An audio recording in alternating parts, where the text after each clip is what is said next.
सुमन एक गरीब विधवा औरत थी। कुछ साल पहले उसके पति का निधन हो गया था। वो अकेले ही अपनी बेटी का पालन पोषण करती थी। वह गांव में झाड़ू लगाने के साथ दुर्गा मंदिर की साफ सफाई भी कर दिया करती थी। कुछ ही दिनों में नवरात्रि आने वाली थी, तो उसकी लड़की कहती है, माँ इस बार मैं भी नवरात्रि के उपवास करूंगी। बेटा नवरात्रि के उपवास बहुत कठिन होते हैं, तुझसे नहीं हो पाएंगे। नहीं माँ मैं कर लूंगी, मैंने ठान लिया है।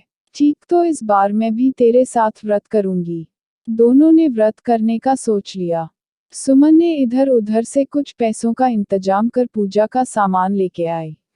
आज नवरात्रि का पहला दिन है छोटी, तुझे भूख तो नहीं लगी? माँ भूख तो लगी लेकिन थोड़ी थोड़ी।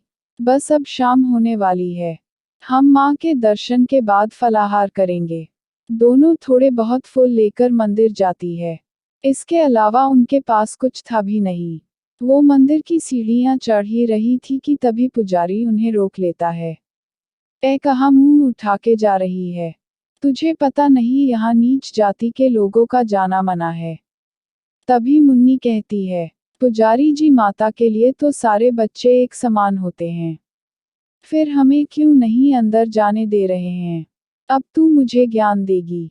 तू होती कौन है? बरसों से जो रीत चली आ रही है, तू क्या उसे बदलेगी? अपनी जात भूल गई तू क्या? नीच जात वाली। पुजारी जी मुन्नी से गलती हो गई, उसके लिए मैं आपसे क्षमा चाहती हूँ, लेकिन एक बार उसे अंदर जाकर माँ के चरणों में यह फूल अर्पित कर लेने दो। तू हमारी बराबरी करेगी और हमारा धर्म भ्रष्ट करेगी। चुपचाप यहाँ से भाग जा। सुन लो भाइयों, ये नीची जात की औरत माता के मंदिर में जाना चाहती है। भगाओ इसे यहाँ से, नहीं तो ये हमारा भी धर्म भ्रष्ट कर देगी। गांव वाले उन्हें वहां से भागा देते हैं। छोटी अपने लाए हुए फूल सबकी नजरों से बचाकर मंदिर की चौखट पर चढ़ा देती है और बेमन से घर की ओर चल देती है। अगले दिन पुजारी जब पूजा पाठ के लिए आता है, तो वह यह देखकर आश्चर्यचकित हो जाता है कि मंदिर में जो फूल चढ़ाए हैं वह सूख गए हैं, लेकिन द्वार पर चढ़ाए फूल अभी भी ताजे हैं। यह फूल माँ को किस भक्त ने चढ़ाया होंगे? पुजारी यह बात सभी लोगों को बोल देता है, और यह बात धीरे धीरे पूरे गांव में फैल जाती है। सभी माँ के सच्चा भक्त होने का दिखावा करके यह फूल हमने चढ़ाए ऐसा साबित करना चाहते थे। वहीं दूसरी तरफ सुमन और छोटी को यह बात पता ही नहीं थी। वह तो माँ की भक्ति में लीन थी। धीरे धीरे अष्टमी का दिन भी आ गया।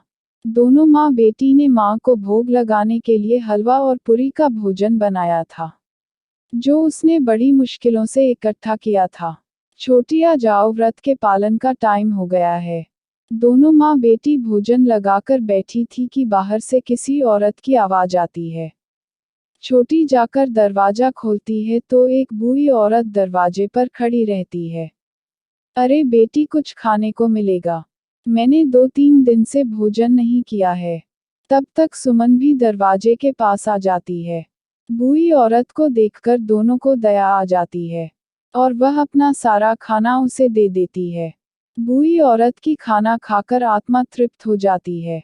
फिर वह अपने झोले में से एक छोटी सी पोटली निकालकर उनको देकर कहती है, जाओ इसे अपने पूजा वाले स्थान पर रख दो, और इसे दशमी वाले दिन ही खोलना।